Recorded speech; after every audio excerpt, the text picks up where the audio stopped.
അവിടുത്തെ ഒരു സാറുണ്ട് അവിടെ എ സി കയറിക്കോന്ന് എന്റെ എ സി കണ്ണോട്ടൊക്കെ നോക്കിയപ്പോ ടീച്ചർ ടിക്കറ്റ് എടുത്ത് കൊണ്ടുപോയി. ടിക്കറ്റ് മേടിച്ച് കൊണ്ടുപോയി. പിന്നെ ചോദിക്കാൻ പോയി നമ്മള് അടിക്കാൻ പറ്റാം മൈനറാന്ന് പറഞ്ഞു. അതിൽ മൈനറാന്ന് പറഞ്ഞു. എന്നിട്ട് ആദ്യം അടിക്കാൻ നോക്കി. റേഷൻ പീടിക ഫോൺ കൊണ്ടുപോയി. എന്റെ അച്ഛൻ വീഡിയോ ഉണ്ടോ അടിക്കാൻ പറ്റിയ വീഡിയോ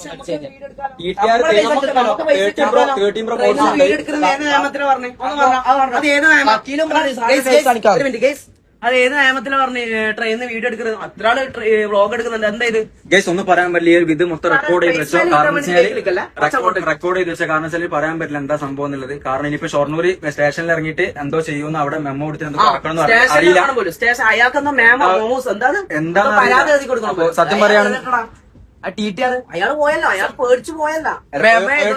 സാറെ കൂട്ടാൻ പറ്റും. സാറ് ക്യാമറ കിട്ടിയത് സാറ് നമ്മളെ പേടിച്ച് പോയത് കേരള പോലീസ് എല്ലാവരും റെസ്പെക്ട് മാത്രമേ ഇന്ന് മുതലുള്ളൂ. പക്ഷെ എന്താ സംഭവം എന്ന് വെച്ചാൽ ഇങ്ങനത്തെ ഒരു അനുഭവം നമുക്ക് ആദ്യമായിട്ട് നമുക്ക് ഇഷ്ടംപോലെ ട്രെയിനിൽ യാത്ര ചെയ്യുന്ന ആൾക്കാരൊക്കെ തന്നെയാണ്. പക്ഷെ എന്നിരുന്നാൽ പോലും ഫൈൻ അടക്കാന്ന് അടക്കാന്ന് പറഞ്ഞു. നമ്മൾ ടിക്കറ്റ് ഇപ്പൊ എന്താ കൈമ ടിക്കറ്റില്ല. ഈ 30 Pro മേടിച്ചിട്ട് എന്ന് പറഞ്ഞ സമയത്ത് ഇപ്പൊ എന്താ പറയാ പോലീസുകാരെ കൈമത്തന്നാ ഈ 30 Pro എന്നെ അടിക്കാൻ വന്നു. അടിക്കാൻ വന്നപ്പോ വീഡിയോ എടുക്കാൻ പോയി. എന്നിട്ട് വീഡിയോ എടുക്കാൻ പറ്റില്ല.